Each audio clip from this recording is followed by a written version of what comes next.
17 পারা সূরাতুল হজ্জের 37 নম্বর আয়াতে আল্লাহ বলছেন লা ইয়ানালাল্লাহা লুহুমুহা ওয়ালা দিমাউহা ওয়ালাকিন ইয়ানালুহুত তাকওয়া মিনকুম। ও বান্দা বান্দিরা, তোমরা যারা কুরবানি করো, তোমরা যারা পশু আল্লাহর নামে উৎসর্গ করো, এই পশুর রক্ত, মাংস, চামড়া, হাড্ডি কোনো কিছুই আল্লাহর কাছে পৌঁছায় না, আল্লাহর কাছে যায় না। আল্লাহ তাআলার কাছে কোন জিনিসটা যায়? ওয়ালাকিন ইয়ানালুহুত তাকওয়া মিনকুম। তোমাদের অন্তরের মধ্যে যে তাকওয়া, যে আল্লাহ ভীরুতা, যে আল্লাহর সন্তুষ্টির উদ্দেশ্যে তোমরা কুরবানি করছো কিনা, এটাই আল্লাহ তাআলার কাছে পৌঁছায়। এই জন্য কুরবানি দেওয়ার আগে আমাদের প্রত্যেকের নিয়ত, প্রত্যেকের অন্তরের নিয়তটাকে খালিস করে নেওয়া, বিশুদ্ধ করে নেওয়া। যদি আমাদের কুরবানির মধ্যে কোন রকম সামান্যতম লৌকিকতা থাকে, লোক দেখানো থাকে, লোক আমাকে কুরবানি দাতা বলবে, লোক আমাকে মানে বড় কুরবানি দাতা বলবে, আমি অনেক দামের পশু দিয়েছি, এই নাম কেনার জন্য, নাম শোনার জন্য বা লোক দেখানো, লোকের বাহবা পাওয়ার জন্য যদি আমরা কুরবানি করি, সেই কুরবানির পশুটা যদি 1 লক্ষ থেকে 5 লক্ষ টাকা দামেরও হয়, সেটা আল্লাহ তাআলার কাছে কোনো গ্রান্ট হবে না, কোনো মূল্য হবে না।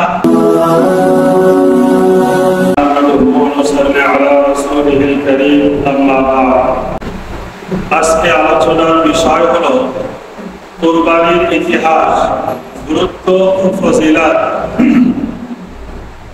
পবিত্র কোরআনুল মাজিদের 23 পারা সূরাতুস সাফফাতের 99 থেকে 111 নম্বর আয়াতে আল্লাহ তাআলা কুরবানির ইতিহাস বর্ণনা করেছেন। হযরত ইব্রাহিম আলাইহিস সালাম তিনি আল্লাহ তাআলার কাছে এই আশা রেখে নিজের এলাকা ত্যাগ করলেন। তিনি বলেছিলেন ইন্নী যাহিবুন ইলা রাব্বি সায়াহদিন, অবশ্যই অবশ্যই আমি আমার দেশ ত্যাগ করে আমি দুনিয়ার যে কোনো প্রান্তে চলে যাব। আল্লাহ তাআলা আমাকে একটি পথ দেখাবেন, আমাকে সঠিক পথ তিনি দেখাবেন।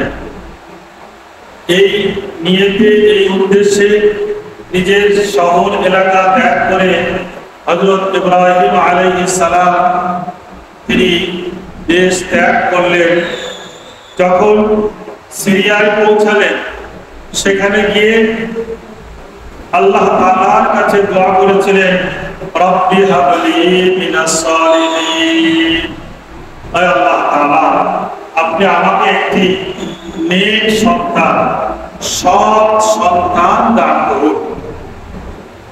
নেক সন্তানের জন্য, সৎ সন্তানের জন্য এই দোয়াটা বেশি বেশি করা, রব্বি হাবলি মিনাস সালিহিন।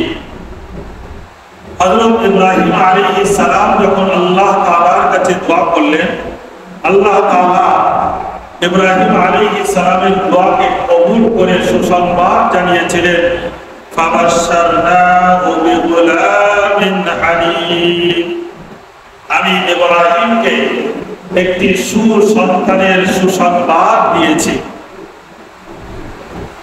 হযরত ইব্রাহিম আলাইহিস সালামের প্রথম স্ত্রী, তারপরে বাদশার সাথে এক লম্বা ঘটনা ঘটে যায়, যাতে করে হযরত হাজরা আলাইহিস সালামকে দান করেন এবং মা হাজরা আলাইহিস সালামের গর্ভে হযরত ইসমাঈল আলাইহিস সালাম আসলেন। তার সুসংবাদ আল্লাহ তাআলা জানালেন। ফালাম্মা বালাগা মাআহু সাইয়া, মা হাজরা আলাইহিস সালামের গর্ভে সন্তান লাভ করলেন। সন্তান হলো, যে সন্তানের নাম রাখা হলো ইসমাঈল।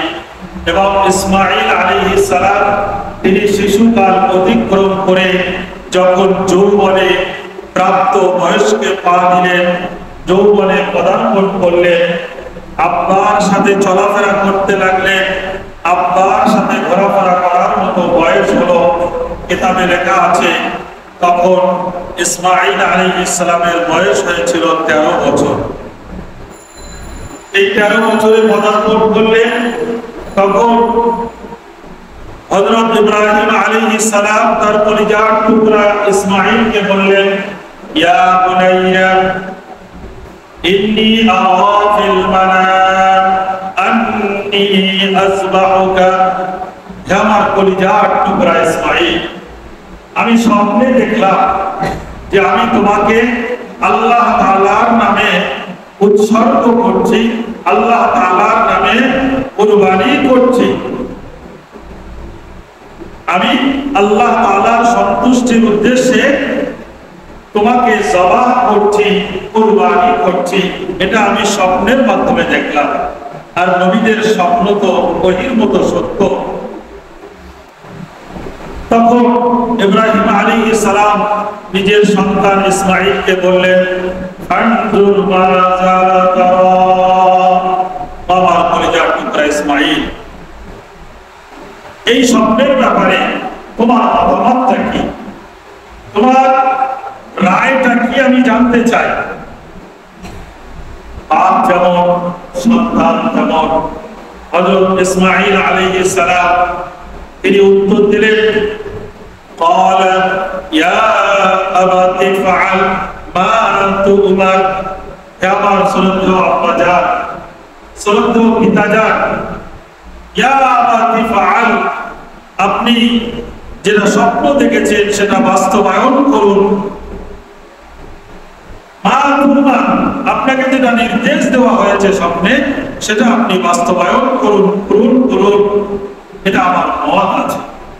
হযরত ইসমাঈল আলাইহিস সালাম তিনি উত্তর দিলেন, সাতাজিদুনি ইনশাআল্লাহু মিনাস সাবিরিন, আমার শ্রদ্ধা আব্বাজান, ইনশাআল্লাহ আপনি আমাকে সবরকারীদের মধ্যে পাবেন।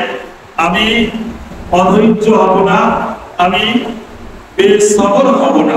অর্থাৎ কত সুন্দর তিনি জবাব দিলেন যে দুনিয়ার বুকে অনেক আল্লাহর মাহবুব বান্দা বান্দীরা তারা অনেক সবর করেছে, অনেক সবরের তারা কাজ করেছে।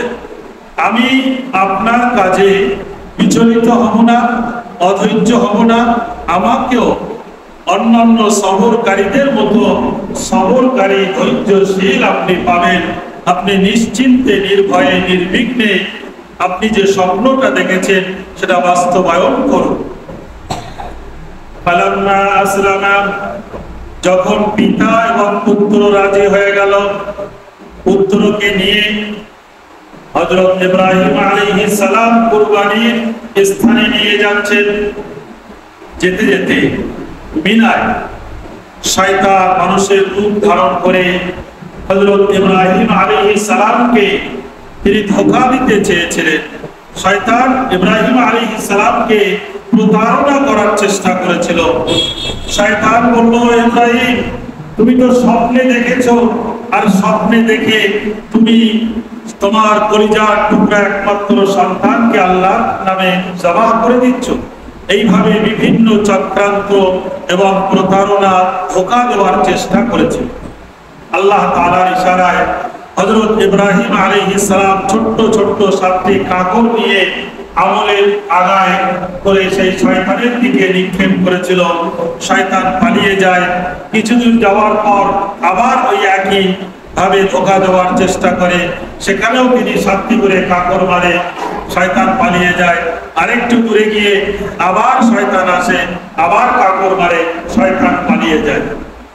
এই কাজটা আল্লাহ তাআলার কাছে এত পছন্দনীয় হয়েছে যে কিয়ামত পর্যন্ত আনেওয়ালা উম্মতে মুহাম্মাদীর যত হাজী সাহেবগণ হজ করতে যাবেন তাদের জন্য এই শয়তান যেখানে হযরত ইব্রাহিম আলাইহিস সালামকে ধোঁকা দিয়েছিল সেই স্থানে কাকর মারা, এটা প্রত্যেক হাজীদের জন্য ওয়াজিব করে দেওয়া হয়েছে, অবধারিত করে দেওয়া হয়েছে।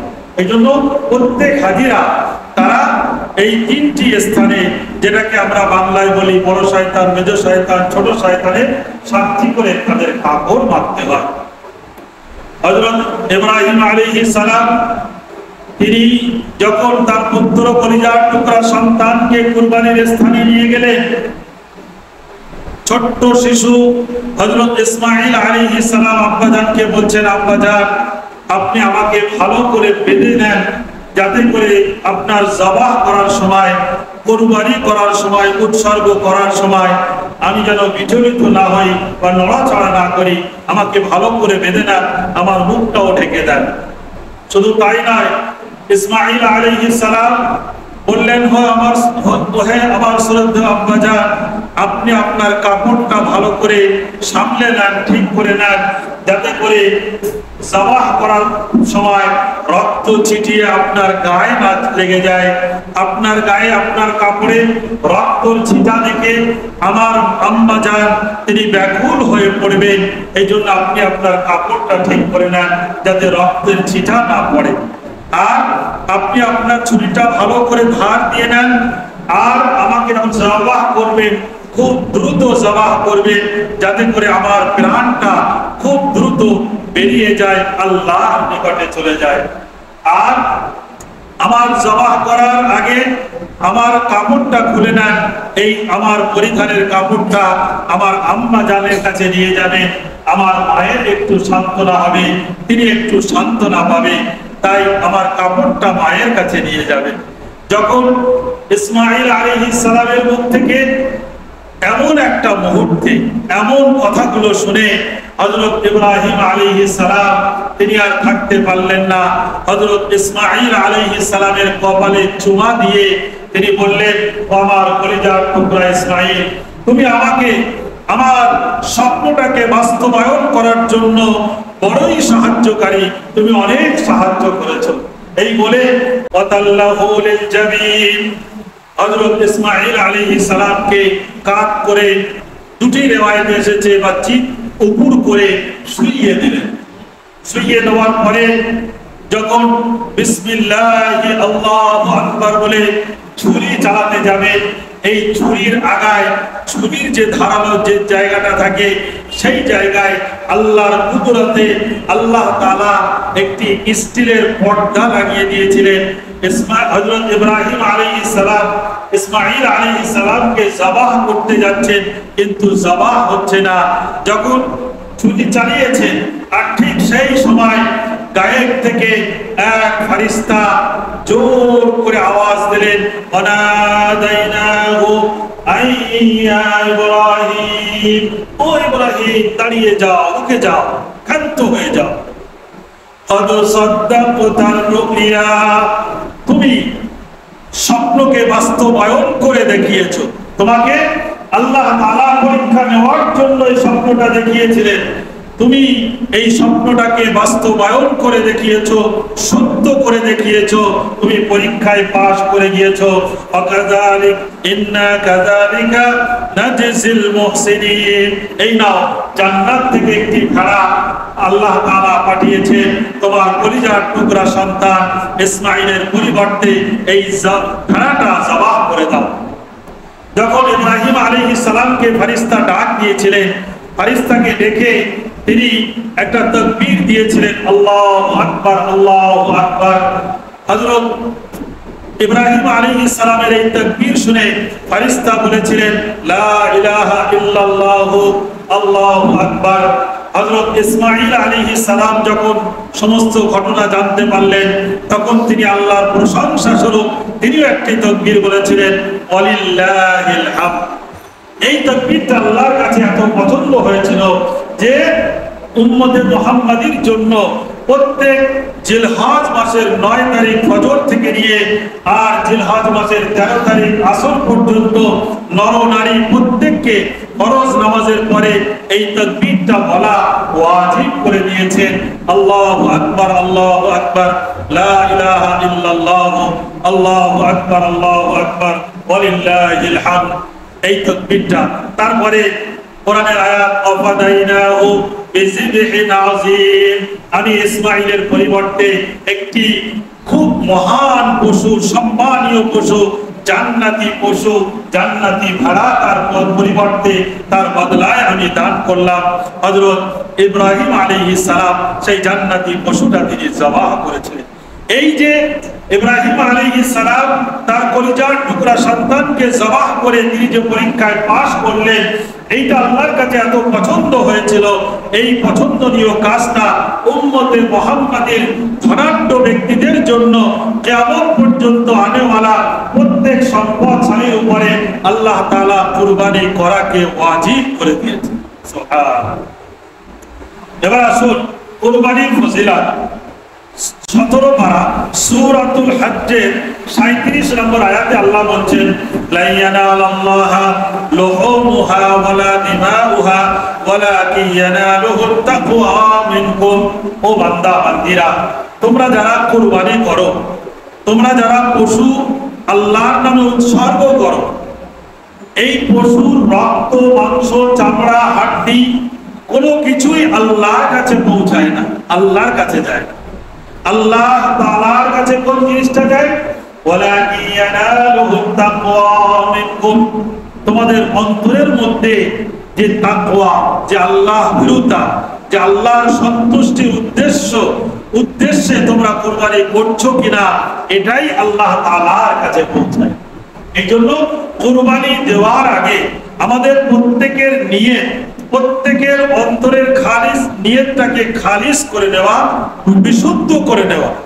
যদি আমাদের কুরবানির মধ্যে কোনো রকম সামান্যতম লৌকিকতা থাকে, লোক দেখানো থাকে, লোক আমাকে কুরবানি দাতা বলবে, লোক আমাকে মানে বড় কুরবানি দাতা বলবে, আমি অনেক দামের পশু দিয়েছি, এই নাম কেনার জন্য, নাম শোনার জন্য বা লোক দেখানো, লোকের বাহবা পাওয়ার জন্য যদি আমরা কুরবানি করি, সেই কুরবানির পশুটা যদি 1 লক্ষ থেকে 5 লক্ষ টাকা দামেরও হয়, সেটা আল্লাহ তাআলার কাছে কোনো গ্রান্ট হবে না, কোনো মূল্য হবে না।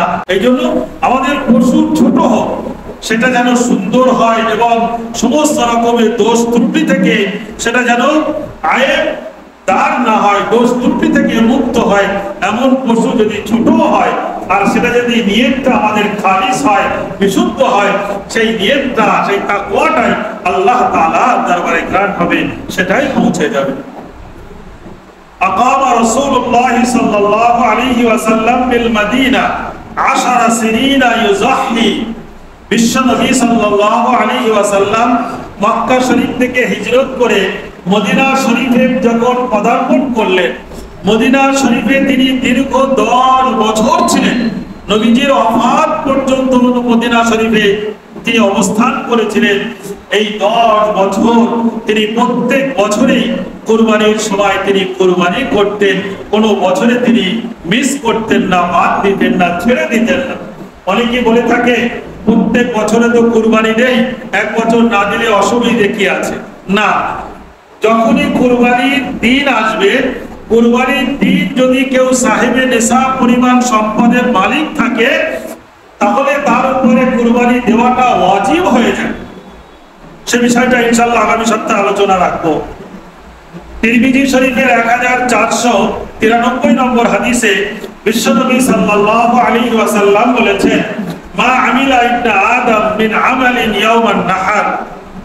কুরবানির দিনে আদম সন্তান যত রকম ভালো কাজ করে, যত ভালো আমল করে, সমস্ত ভালো কাজ, সমস্ত ভালো আমলের মধ্যে আহাব্বু ইলাল্লাহি মিন ইহরাকিদ দাম, আল্লাহ তাআলার নিকটে সবচাইতে প্রিয় আমল, পছন্দনীয় আমল হলো কুরবানির দিনে কুরবানি করা, পশু জবাহ করা, আল্লাহর সন্তুষ্টির উদ্দেশ্যে কুরবানি উৎসর্গ করা। এই আমলটা ওই দিনের জন্য সর্বোত্তম আমল। বলুন সুবহানাল্লাহ। ইবনে মাজাহ শরীফে 3127 নম্বর হাদিস, قال اصحاب رسول الله صلى الله عليه وسلم ইয়া রাসূলুল্লাহ, নবীজির সাহাবীরা জিজ্ঞাসা করলেন, ইয়া রাসূলুল্লাহ, ইয়া হাবিবাল্লাহ, মা হাযিহিল আযাহিয়্যু, এই যে কুরবানি, এটা কি? আসলে কুরবানিটা কি জিনিস? নবীজি বললেন, সুন্নাত আবিকুম ইব্রাহিম, এই যে তোমরা কুরবানি করো, এটা তোমাদের পিতা হযরত ইব্রাহিম আলাইহিস সালামের একটি আদর্শ, তার একটি সুন্নাহ, তার একটি আমল। এই আমলটা আল্লাহ পছন্দ করে উম্মতে মুহাম্মাদীর ধনাঢ্য ব্যক্তিদের উপরে আল্লাহ ওয়াজিব করে দিয়েছেন। তারপর বাইহাকী শরীফের একটি হাদিস, قال رسول الله صلى الله عليه وسلم لكل قطرة حسنة। কুরবানির পশু যে জবাহ করা হয়, এই জবাহ করার সময় যে রক্ত ক্ষরণ হয়, প্রত্যেক রক্ত ক্ষরণের, প্রত্যেক রক্তের ফোঁটার মধ্যে আল্লাহ তাআলা নেকি লিপিবদ্ধ করে দেন। বলুন সুবহানাল্লাহ। কানজুল উম্মাল 12177 নম্বর হাদিসে প্রিয় নবী সাল্লাল্লাহু আলাইহি ওয়াসাল্লাম বলেছেন, আযিমু যাহায়াকুম ফাইন্নাহা আলা সিরাতি মাতায়াকুম। তোমরা তোমাদের কুরবানির পশুগুলো মোটা তাজা হৃষ্টপুষ্ট, কোন রকম দোষ ত্রুটি থেকে মুক্ত এমন পশু তোমরা কুরবানি করবে। কেন? ফাইন্নাহা আলা সিরাতি মাতায়াকুম। কিয়ামতের দিনে যে পুলসিরাত পার হয়ে মানুষ জান্নাতে বেহেশতে প্রবেশ করবে, এই পুলসিরাতের বাহন হবে তোমাদের কুরবানির পশুগুলি। বলুন সুবহানাল্লাহ। এই কুরবানির পশু উপরে আরোহণ করে কুরবানি দাতা পুলসিরাত পার হয়ে জান্নাতে প্রবেশ করবে। আরেকবার বলুন সুবহানাল্লাহ। তাবরানী শরীফে 2736 নম্বর হাদিসে প্রিয় নবী সাল্লাল্লাহু আলাইহি ওয়াসাল্লাম বলেন, মান যাহা তাইয়িবাতান বিহা নাফসাহু। যে ব্যক্তি কুরবানি খুশি মনে দেয়, প্রেসার দিয়ে নয়। আমি যদি কুরবানি না দেই, লোকে আমাকে খারাপ বলবে, লোকে আমাকে গরিব বলবে, লোকে আমাকে হেয় করবে, এমন উদ্দেশ্য যদি না হয়, সে স্বতঃস্ফূর্ত ভাবে খুশি মনে, আনন্দ মনে কুরবানি দেয়, মুহতাসিবান, এবং আল্লাহর কাছে সে সওয়াবের নিয়ত, যে কুরবানি করলে এর বিনিময়ে আল্লাহ তাআলা আমাকে সওয়াব নেকি দান করবে, এই উদ্দেশ্য যদি কুরবানি দেয়, কানাত লাহু হিজাবাম মিনান নার। কিয়ামতের দিনে এই কুরবানির পশুগুলি তার জন্য জাহান্নামের ঢাল স্বরূপ হবে, অর্থাৎ জাহান্নামে যাওয়া থেকে তাকে রুখে দেবে এই কুরবানির পশুগুলি। বলুন সুবহানাল্লাহ। ফিকহুস সুন্নাহ 2300 নম্বর হাদিস, অর্থাৎ 2300 নম্বর হাদিসে প্রিয় নবী সাল্লাল্লাহু আলাইহি ওয়াসাল্লাম বলেছেন, মান কানা লাহু সাআতান। যার সামর্থ্য আছে কুরবানি দেওয়ার মতো, যার সম্পদ আছে, অর্থ আছে কুরবানি দেওয়ার মতো, অথচ ইচ্ছা করে কুরবানি দিল না, কোনো কারণ ছাড়া, বিনা কারণে কুরবানি দিল না, ফালা ইয়াকরাবান্না মুসাল্লানা। সেই সমস্ত মানুষদের সম্পর্কে নবীজি বলেছেন, তারা যেন ঈদগাহে না আসে। যাদের কুরবানি দেওয়ার মতো সামর্থ্য আছে, কোনো ওজর নেই, আপত্তি নেই, কোনো কারণ ছাড়া ইচ্ছাকৃতভাবে কুরবানি দিল না, নবীজি বলছেন সেই সমস্ত মানুষদেরকে ঈদগাহে আসারও প্রয়োজন নেই। যে একটা ওয়াজিব জিনিস ইচ্ছাকৃতভাবে ছেড়ে দিল, সে ঈদগাহে এসে কি করবে? তার ঈদগাহে এসে ঈদের নামাজ আদায় করার কোনো প্রয়োজন নেই। এই জন্য আল্লাহ তাআলা আমাদের যাদের সামর্থ্য দিয়েছেন, যাদের অর্থ দিয়েছেন, আমরা অবশ্যই কুরবানিতে অংশগ্রহণ করব। একা না পেলে আমরা শরীক দিয়ে, 2 অংশ 3 অংশ শরীক দিয়ে আমরা শরীকি হিসাবেও কুরবানি করতে পারি। আমরা কেউ কুরবানি থেকে বঞ্চিত হব না যাদের সামর্থ্য দিয়েছে। আর যাদের সামর্থ্য আল্লাহ দেননি, আমরা দোয়া করি আল্লাহ তাআলা যেন প্রত্যেক মানুষকে, প্রত্যেক মুসলমানকে এই কুরবানির মতো একটা মহা পুণ্যের কাজ, মহা সওয়াবের কাজ, সকলকে কুরবানি দেওয়ার মতো আল্লাহ সামর্থ্য দেন। আমিন। এই বলে আমার বক্তব্য ইতি করছি। আখিরু দাওয়ানা আলহামদুলিল্লাহি রাব্বিল আলামিন। আসসালামু আলাইকুম ওয়া রাহমাতুল্লাহি ওয়া বারাকাতুহু।